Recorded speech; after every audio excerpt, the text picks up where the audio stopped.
اچھا، اگلی بات ہم پاکستان کے موجودہ حالات پہ کریں گے کہ جو موجودہ حالات چل رہے ہیں پاکستان کے سیاسی اور باقی حالات، معاشی جو حالات چل رہے ہیں، ان کو کس نظر سے آپ دیکھتے ہیں؟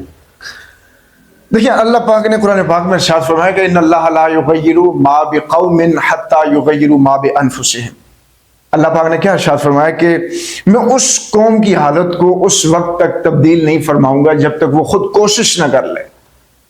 اب اس وقت ملک پاکستان جس سچویشن میں ہے، اس سچویشن میں مجھے، آپ کو اور ہر دیکھنے اور سننے والے کو انفرادی طور پر محنت کرنے کی ضرورت ہے، کوشش کرنے کی ضرورت ہے۔ اور میں یہ بات ضرور کہنا چاہوں گا، اس وقت ملک پاکستان کے وہ لوگ جو یو کے میں بیٹھے ہیں، کینیڈا میں بیٹھے ہیں، دبئی، سعودیہ میں بیٹھے ہوئے ہیں، وہ لوگ اس وقت فل نا امید ہیں۔ میں ان سب لوگوں سے یہ کہنا چاہوں گا کہ آپ بالکل نا امید نہ ہو۔ وہ لوگ اتنے نا امید ہیں سر معاذ بھائی، اتنے نا امید ہو چکے ہیں۔ اگر ہم ان کو کہتے ہیں کہ آپ پاکستان کی طرف آئیں، پاکستان میں انویسٹمنٹ کریں، پاکستان کو بوسٹ کریں، پاکستان کے اندر اگر آپ انویسٹمنٹ کریں گے تو آپ کی انویسٹمنٹ سے جنریٹ ہونے والی جو انکم ہے وہ ہمارے اس ملک پاکستان کے اندر، تو اس سے پاکستان کو فائدہ ہوگا۔ میں چونکہ ساتھ ساتھ پراپرٹی ڈیلنگ کا کام بھی کرتا ہوں، تو کئی میرے کلائنٹس ہیں یو کے، میں ان کو جب ڈسکس کرتا ہوں وہ کہتے ہیں کہ ہم ڈوبتے ہوئے جہاز میں کیوں بیٹھے، ہم پاگل تو نہیں ہیں، تو اتنے وہ ڈرے ہوئے ہیں۔ تو میں ان سب لوگوں سے کہنا چاہوں گا جو نا امید ہیں، انہیں یہ کہنا چاہوں گا کہ لا تقنطوا من رحمت اللہ، اللہ کی رحمت سے مت امید توڑیں، اپنی امید کو اللہ کی ذات پر برقرار رکھیں۔ یہ ملک لا الہ کی بنیاد پہ بنا ہے، اور یہ ملک لا الہ الا اللہ کی بنیاد پہ جب بنا ہے، اس کی بنیادوں میں لا الہ الا اللہ محمد رسول اللہ کی جو رس ہے نا، انشاءاللہ ہم ایک کامل یقین رکھتے ہیں کہ انشاءاللہ العزیز یہ ملک پاکستان نہ ٹوٹ سکتا ہے اور نہ یہ ختم ہو سکتا ہے، کیونکہ یہ اسلام، اور اگرچہ میں یہاں پہ ایک دکھ کے ساتھ بات ضرور کرنا چاہوں گا کہ ملک پاکستان ایک اسلام کے نام پہ جیسے لوگ کہتے ہیں نا، اعتراض کرتے ہیں کہ یہاں پہ سور کھانا، سور کے علاوہ ہر حرام کام کیا جاتا ہے، شراب پی جاتی ہے، زنا کیا جاتا ہے، چوری کی جاتی ہے، یعنی اسلام کے نام پہ تو یہ ملک بنا ہے، سور کھانے کے علاوہ یہاں پہ ہر کام ہوتا ہے، تو یہ پھر کیا ہے؟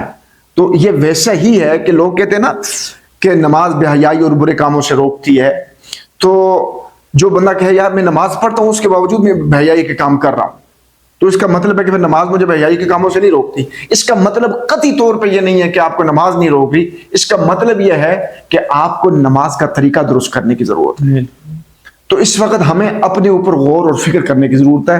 اس وقت واقعی پاکستان کے حالات ٹھیک نہیں ہے، لیکن ہمیں انفرادی طور پہ محنت اور کوشش کرنے کی ضرورت ہے، جی، یعنی کہ خود کو بدلنے کی ضرورت، خود کو بدلنے کی ضرورت ہے۔ اور معاشی حالات کس طرح بہتر ہو سکتے ہیں پاکستان کے؟ دیکھیں معاذ بھائی، ملک پاکستان کی جو معاشی حالات ہیں، ان کی خرابی کا باعث بھی تو ہمارے ہی بڑے ہیں نا، اب ان کو ٹھیک کرنے کی ذمہ داری بھی انہیں کی ہے، اور ان کو ٹھیک کروانے والے میں اور آپ ہیں۔ جب تک ہم انقلابی سوچ لے کے نہیں اٹھیں گے، جب تک ہم ان سے سوال نہیں کریں گے، جب ہم ان سے پوچھیں گے نہیں۔ حضرت فاروق اعظم جب منبر رسول پہ کھڑے ہوتے ہیں اور 2 چادروں کے لباس میں، تو ایک صحابی رسول اٹھتے ہیں، امیر المومنین ہمیں تو ایک چادر ملی اور آپ کو 2 چادریں ہیں جی۔ تو یہ جو اس بندے کا کریکٹر تھا اس وقت کا، اس کریکٹر کو ہمیں اپنانے کی ضرورت ہے۔ ہم سوال کریں، ہم پوچھیں، ہمارا یہ حق ہے۔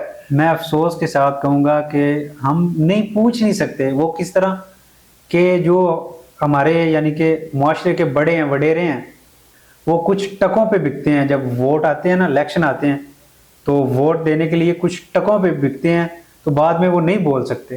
دیکھیں اس چیز سے ہمیں باہر آنا ہے۔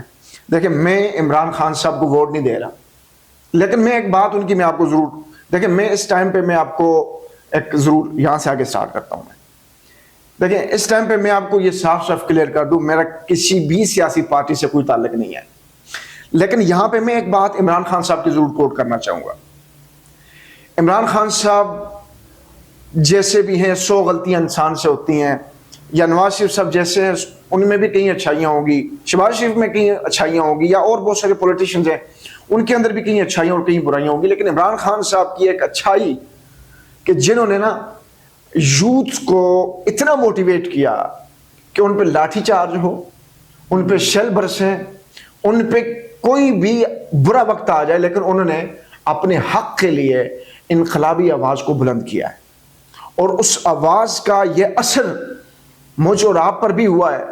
اور ہمارے وہ بزرگ جن کے بارے میں ہم کہہ سکتے تھے کہ والد صاحب کہتے ہیں نا، اگر پتر تو ووٹ نہ دیتا نا پی پی نو یا تو نون لیگ نو ووٹ نہ پایا تھا پھر تو میرا پتر نہیں۔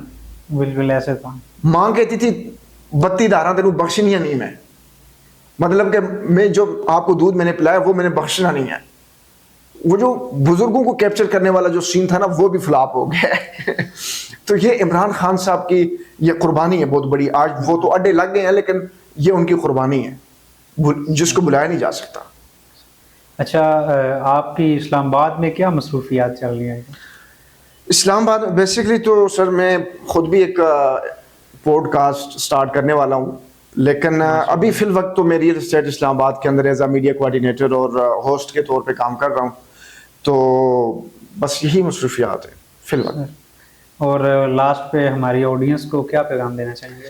جی معاذ بھائی، میں آپ کے دیکھنے اور سننے والوں کو میں یہ پیغام دینا چاہوں گا کہ وہ پاکستان میں بیٹھے ہوئے ہمارے بہن بھائی ہیں، دوست ہیں، یا پھر ہمارے پردیسی بھائی بہن ہیں یا دوست احباب ہیں، سبھی دوست جہاں جہاں بھی ہیں خوش رہیں، فیملیز کے ساتھ ہیں، دوستوں کے ساتھ ہیں، جو ہمارے سیگمنٹ کو دیکھ رہے ہیں ان سے میں یہ ریکویسٹ کروں گا کہ ان پیاری اور میٹھی باتوں کو لوگوں سے بھی شیئر کریں اور پوزیٹیوٹی کو اس معاشرے کا حصہ بنائیں۔ جہاں پہ نیگیٹیوٹی ہے اس کو مٹانے کی کوشش کریں۔ آپ کی میں ایک مثال ضرور دینا چاہوں گا، جناب حضرت ابراہیم علیہ السلام کو جب آگ میں پھینکا گیا نا تو چڑیا نے اپنی چونچ کے اندر نا پانی اس آگ کے اوپر ڈالا اور اس نے یہ صدا دی کہ میرے بس میں جو تھا میں نے وہ کیا ہے۔